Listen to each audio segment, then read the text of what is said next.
বিয়ের আগে প্রেম জমে, বিয়ের পর প্রেম কমে, এটি নিয়ে বিতর্ক হতেই পারে না। এটি তো দিনের আলোর মতো সত্যি। কারণ প্রেম হয় প্রেমিকার সাথে, বউয়ের সাথে হয় সংসার। প্রেমিকাকে আদর করে বউ বলে ডাকা যায়, তাকে লোকের কাছে বউ বলে পরিচয় করিয়ে দেওয়া যায়। কিন্তু কখনো বউকে কি শুধুমাত্র প্রেমিকা বলে লোকের কাছে পরিচয় করে দেওয়া সম্ভব? সাহস আছে আপনাদের? সর্বনাশ হয়ে যাবে, ভাত বন্ধ হয়ে যাবে। সুতরাং বিয়ে নামক একটি ঘটনার পর প্রেমিকাই থাকে না। যেখানে প্রেমিকাই থাকে না, সেখানে প্রেম জমবে কিভাবে? সেখানে প্রেম কমবে, প্রেম হারিয়ে যাবে। আবার প্রেমিকের দেয়া 2 পয়সার আলতা, কাঁচের চুড়ি কিংবা সস্তায় কেনা শাড়ি, এগুলো প্রেমের সময় প্রেমিকার কাছে থাকে আদরের, থাকে ভালোবাসার, থাকে যত্নের।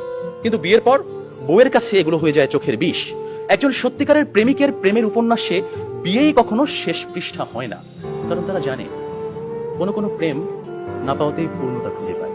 তাই পৃথিবীর শত গল্প, কবিতা, উপন্যাসে প্রেমকে সাজানো হয়েছে না পাওয়ার বেদনায়।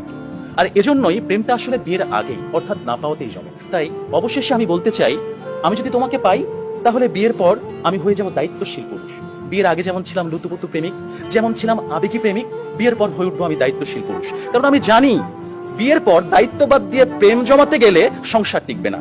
আমি পুরুষ, আমি রাখবো তোমায় বাহুডোরে, কখনো ভালোবাসার আদরে, আবেগী প্রেমিক হয়ে, কখনো বা স্বামীর দায়িত্বে। যেভাবে কবি বলেছেন, সাজিয়ে গুছিয়ে তবুও ঠিক কাব্য করে বলা গেল না। এজন্ম তো কেটেই গেল অসম্ভবের অসঙ্গতে।